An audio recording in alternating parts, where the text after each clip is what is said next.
Welcome to Authentic Conversations with Maree Harris, PhD, and Gary Ryan.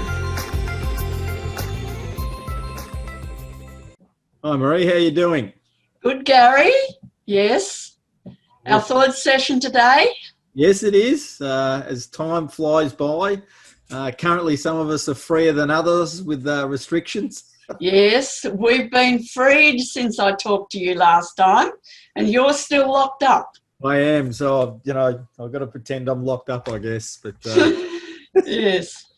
So today we were going to talk about the power of creative tension, or other ways of looking at the same concept, and how people can use it to create goals and create some energy. And I've brought along my trusty little elastic band that I use for creative tension. When we aim for something, a goal or whatever it might be personal, might be in our business, could be whole of life, could be in relationships. And we look at our bottom of the elastic band, which is what we call our current reality. So long as there's a gap between those two bits, would that elastic band be on stretch, Maree? Yes, well, that was what, whenever I think of tension, that's what I think of, stretch. It's that, and so that stretch and that tension, sometimes people think of it as stress, but there's actually two types of stress. There's distress, and can you think of what the other stress is? It starts with E. Can you remember? No. Called eustress. Oh, yes. Yeah, so eustress is good stress, right? So yes. Creative tension uses good stress to actually take us from using the energy in the elastic band to get us to move our current reality towards our goal, whatever that might be. And the important part with creative tension is that we've got a goal that we actually want. So, for example, what's something that you've been working on recently, Maree? Well, I'm writing a book. Correct. You're writing a book too, Gary. I am writing a book as well. And so if we think about our books, we've got a goal or a vision of that book. And the thing with creative tension is you could say, I'm going to write a book. But that's probably not enough information. So, for example, with you, Maree, what would be some extra information you've got about your book that would indicate to you that it's completed and successful? Well, if I think about the tension in writing the book, it's the tension for me is about balancing it against all the other things that are going on with me. Everything's pulling. So even your rubber band, Gary, I don't know how you'd create the tension that I understand, but it's like it's not just this one and that one, the bottom, you're pulling like that. It's pulling in all directions. Yes. Particularly today, particularly in the sort of environment we're in today, I think that's what I see people struggling with is, we used to have that tension of just pulling the two, but now there's this tension pulling from all sides on people, whether they're a leader or whether they're a mother or a father with their kids, whatever it is. There's that multi-stretch of them in all directions. And that's one of the reasons why getting that clarity of what your goals are becomes really, really important, because you discover that some of the things that are pulling you in other directions actually aren't as important. Like a lot of people have been surprised with the positives that have come out of the isolation. Yes, that's right. People have said, I've actually had more time to stop and think. I've had more time to relax. I've realized how much running around I do that actually isn't going anywhere, but I've been so busy being busy and things like that, despite the fact I don't like, ultimately being in lockdown and those sorts of things, but they've recognized that there are these other positives that have come about. So, again, with your book, you've got a time frame, for example, where you're hoping to have this book published. You've spoken offline with me about that book's going to have a white paper with it. You've got the intent of the book's going to be utilized with your clients for coaching and mentoring. And so it's more than just writing a book. You've got a lot more clarity about how what that success is going to look like. And then that's arguably mean helping you manage that tension while other things have been trying to distract you to do all the work that you've done so far, which is how many words did you just share with me earlier that you've written? About 18,000.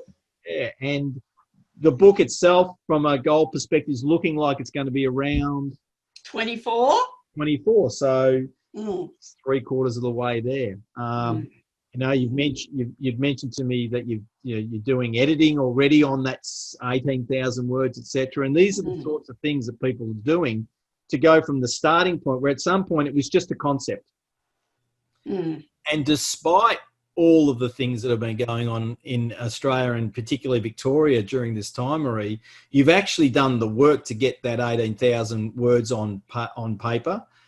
You've done some editing of that work. You've got more clarity while you've been doing it about how you're going to use that book at the end. And it's a really terrific example of how creative tension works. And interestingly, the little structure that we follow is that we always start with, what do we want the outcome to look like first?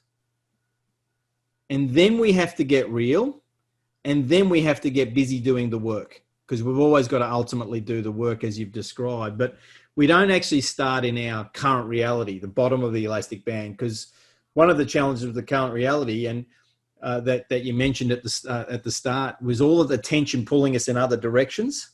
For some of the clients you've been working with, Maree, what have been some of those examples of tensions that are making it difficult for them to get things done at the moment? Well, I don't see it as a negative at all. For example, some of the leaders I'm working with are saying that and a couple that I'm working with in aged care are saying that the greatest challenges they're facing presently is keeping all the balls in the air, that they've got multiple major decisions.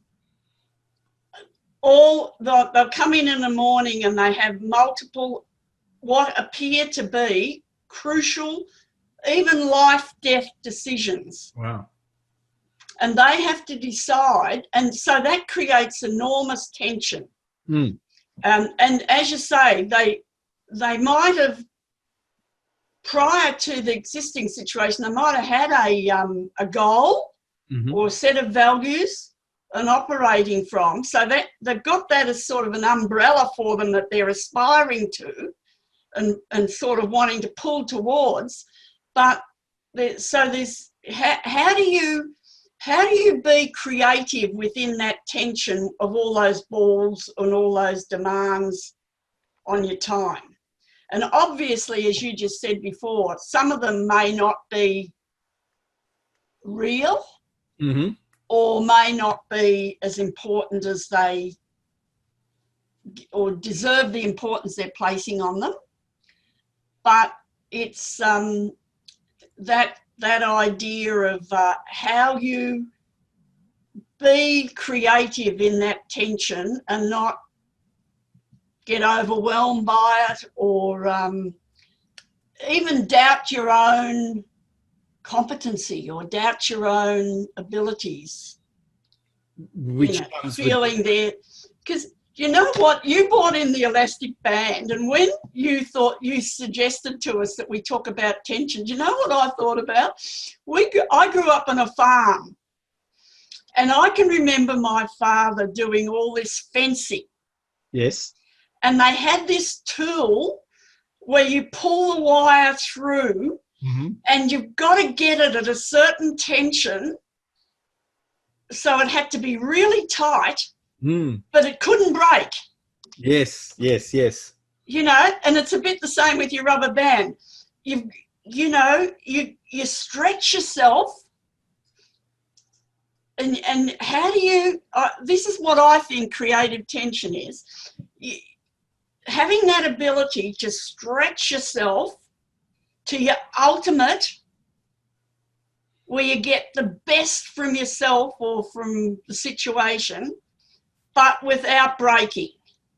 That's right. And understanding what that limit is a real challenge. And one of the reasons why Peter Senge and before him Robert Fritz And what I love about that relationship is Peter Sengi's from the Massachusetts Institute of Technology, the Sloan School of Management, Yeah, I know Peter Sengi. guru. But his mentor was Robert Fritz, who's an artist and a film director and a composer of music. And what I love is the arts through Robert Fritz was informing a researcher on leadership in Peter Senge. And one of the things that Fritz taught Senge was that the tension is about creating the future you want. So by clarifying what is the future I want, what's my current reality, my starting point, there's tension between those 2 points because I don't have that future yet.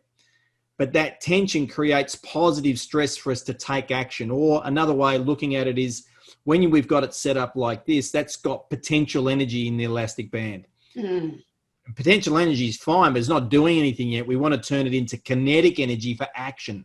It's that kinetic energy that gives us the action to do what we have to do to create the future that we want.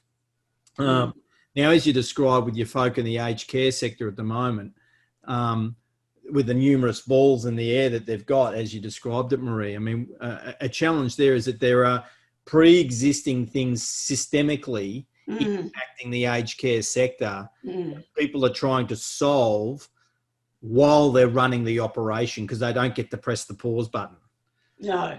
So there's issues and challenges around the workforce having been casualised and people having this through necessity work in multiple places. But okay, because of COVID, working in multiple places creates risks for the residents.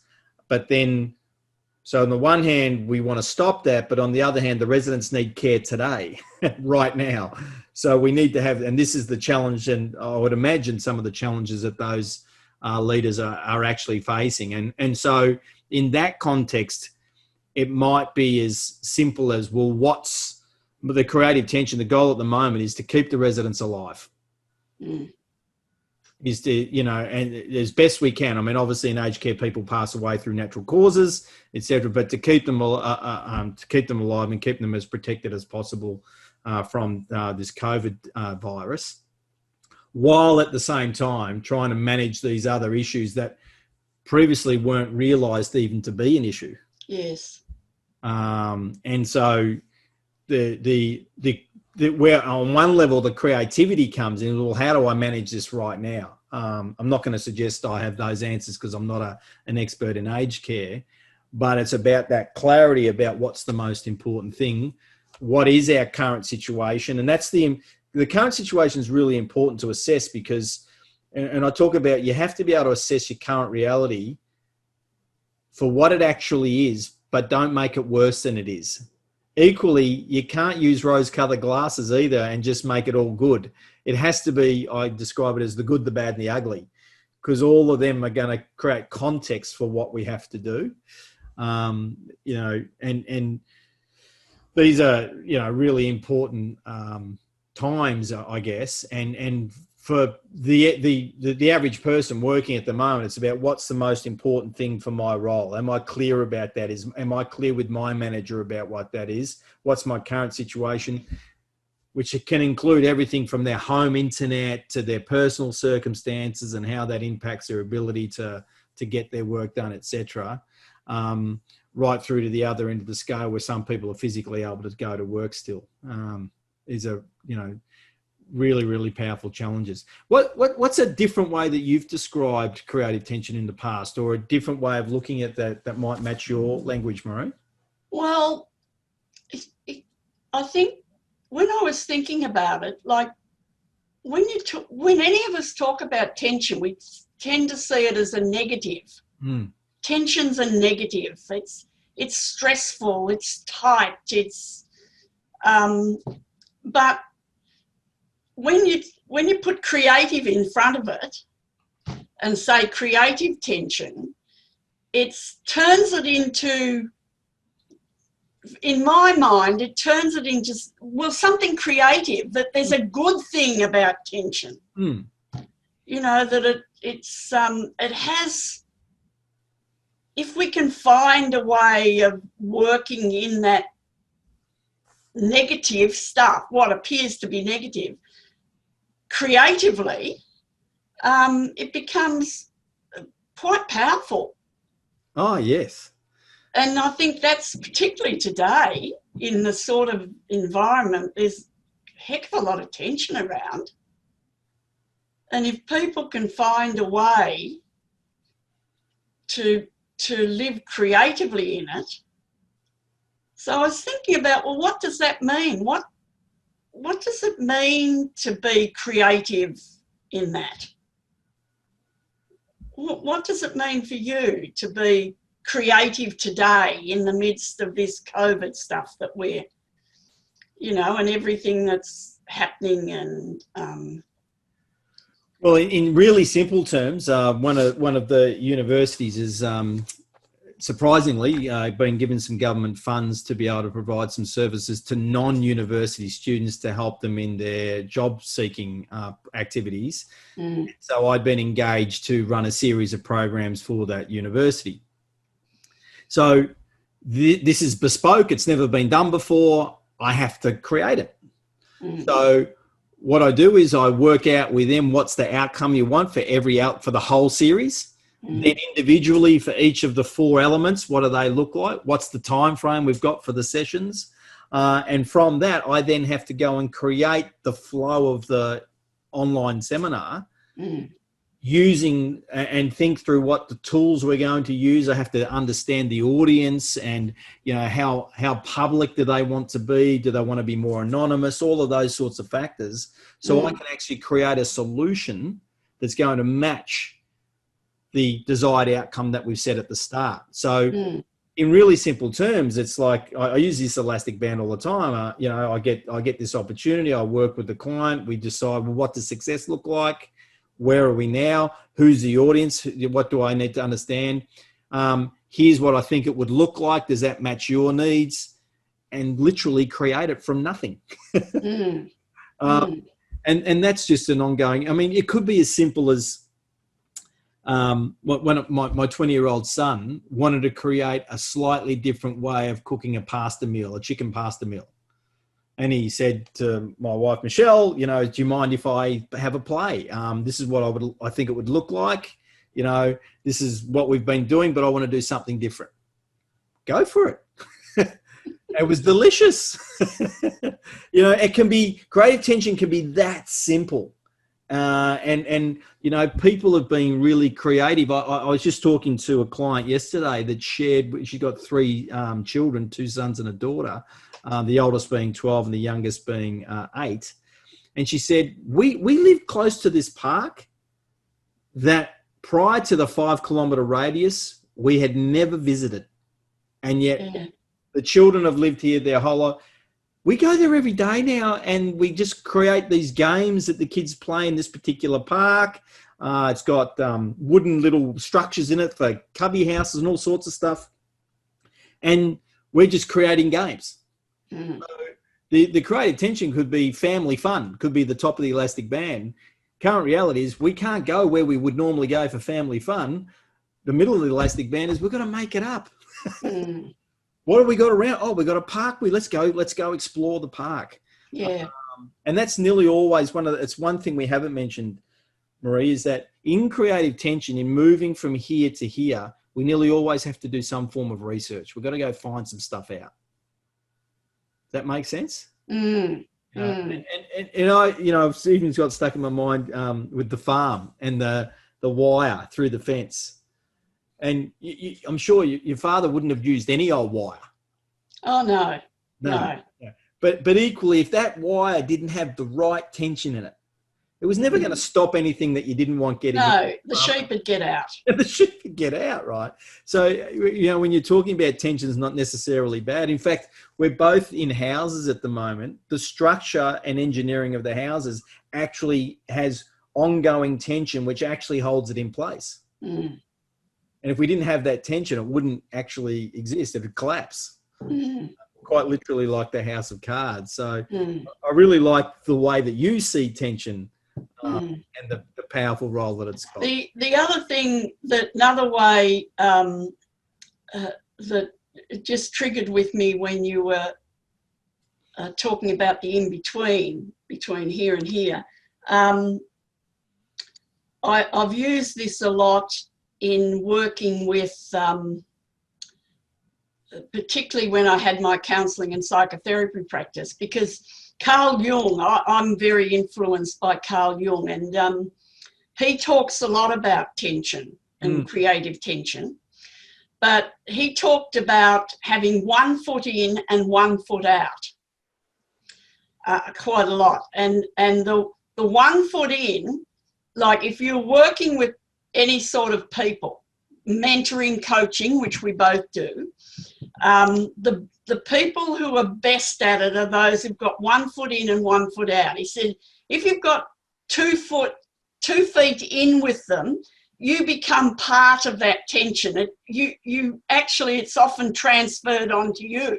Mm-hmm. If you're right out on the outside looking in, you're detached from them. Mm. So he said, when you have 1 foot out, and so you're looking at things objectively, and you've got 1 foot in, so you're looking at things quite subjectively, mm-hmm. the tension between those two is what makes you really good at what you do. And it's that middle part, it makes you really good at what you do, being able to balance that tension between 1 foot in, 1 foot out. Creates is a space for creativity is partly what I'm hearing. Yes, exactly. Objectivity and subjectivity and being able to travel the both. It's also that middle space is it's the place from a leadership point of view of self-leadership.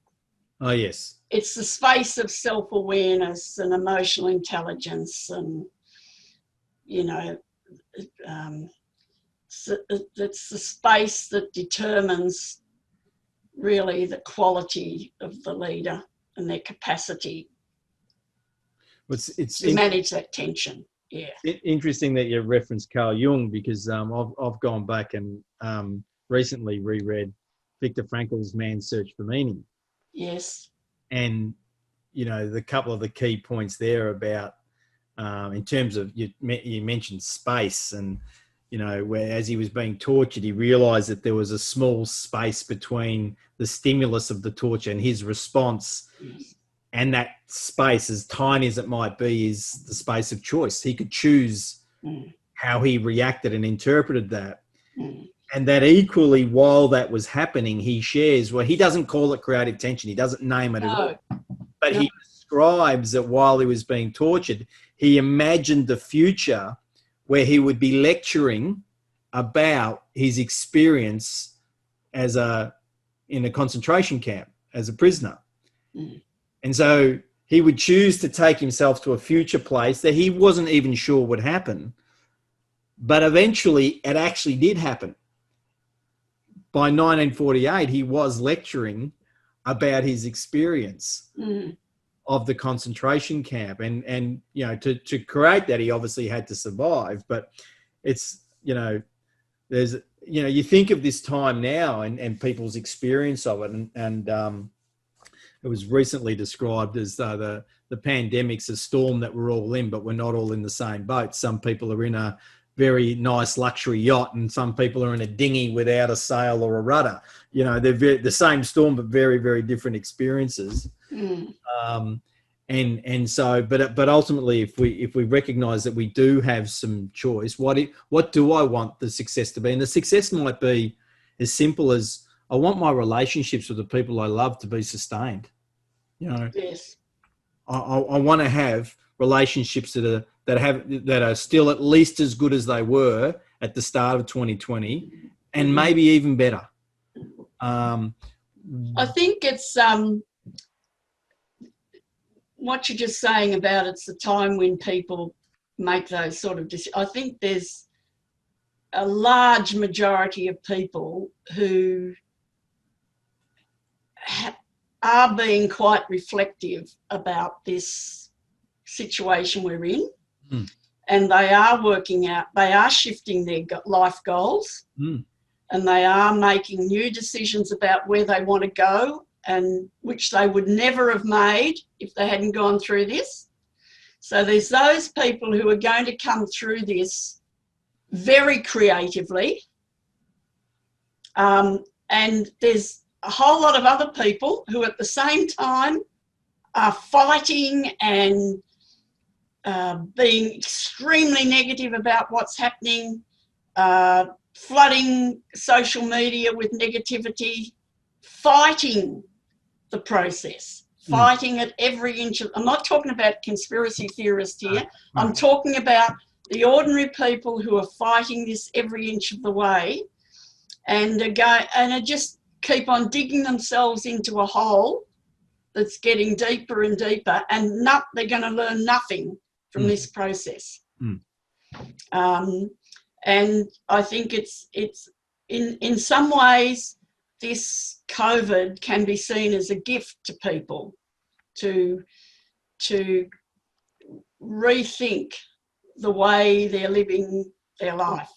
As someone was saying, I read about recently about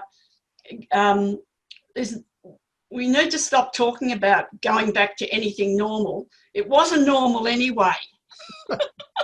We've begun to be reflective now that what we thought was normal wasn't normal anyway.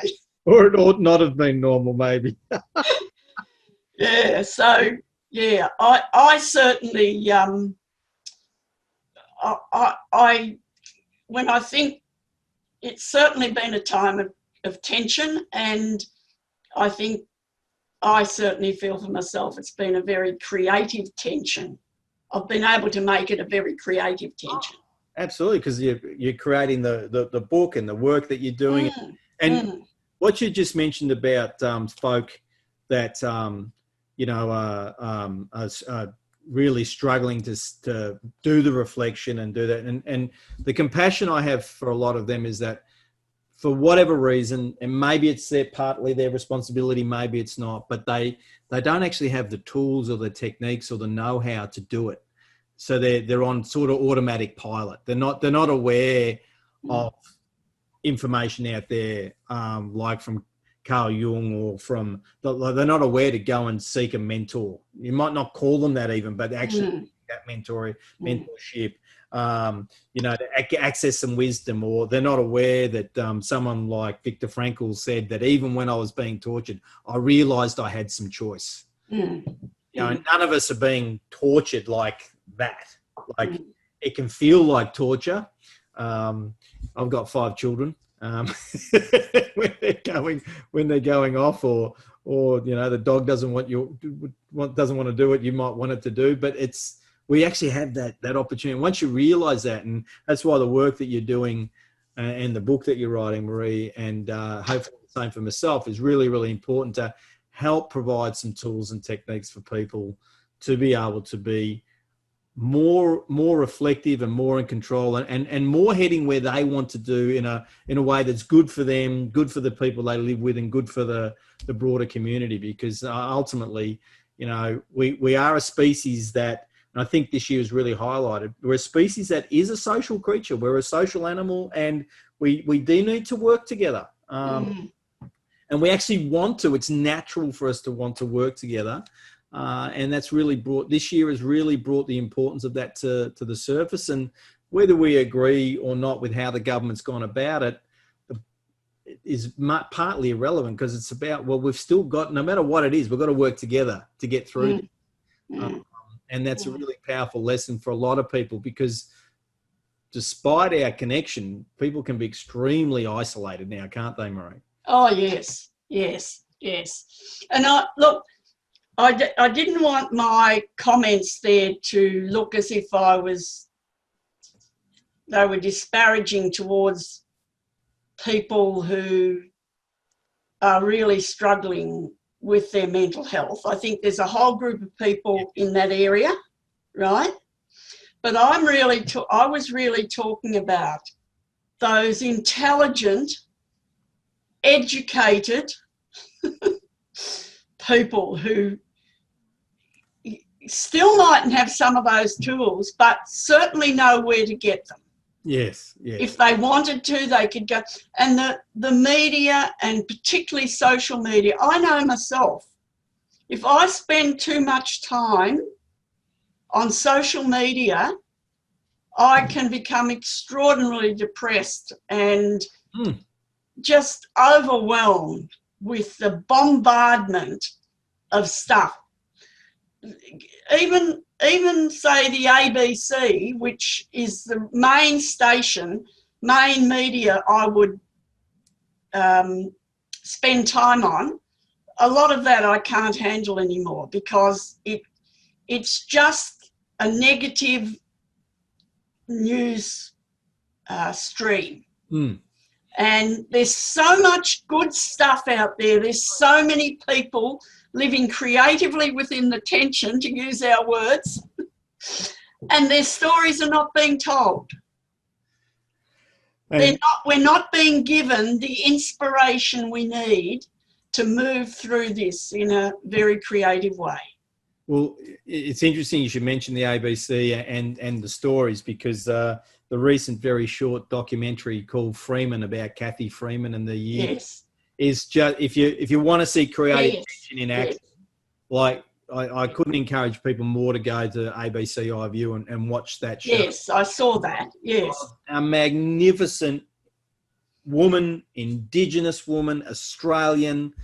Her on many levels, her innocence, but her absolute focus, her respect for Maree Perek, when maybe the media at the time wasn't showing that respect, but Kathy was very clear about saying she deserves respect.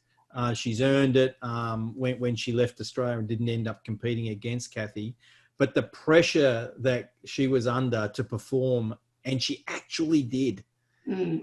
Like at one stage she talked about 48.6, which represents the time she had to get to become world champion. And she actually got it, but Maree Perek beat her still. And she went, okay, well, I've got to get better than that. And then she eventually beat her and then won 41 out of 42 races. But interestingly, for the Olympics, Kathy's goal wasn't time. It was to be the gold medalist and the Olympic champion. That was her goal. So time was secondary to that. And you watch what she had to do, and it's just a great, great, great story and an inspirational story, which I think, referencing what you were saying, Maree, about social media, etc., a survival technique through this period is about actually seeking out positive news stories. Yes. Seeking out feel-good movies. Yes. Because our brains need it. Yes. Yes. Yes. And that in and of itself can be a really important strategy to help people perform their best at work with the work that they're doing mostly from home still, to perform their best as the family member that they need to be, is to expose ourselves to positivity and really great stories and examples of people that just make you feel good, especially when they're true stories. Yes, that's right. Yeah. Now, we might wrap it up there. We've probably got... Yes, that sounds good. 10 minutes or so. As always, it's wonderful to chat with you. I hope folk get some value, because we've covered quite a few topics today. Yes. We just roll with it, Gary. We don't prepare a script, do we? We do not. We just let it roll. As always, it's great to chat with you. Yeah, good, Gary. Good to talk. You too. Have a good week. You too. Ciao. Bye. Thanks for joining Maree and Gary for this authentic conversation, and we look forward to sharing the next one with you.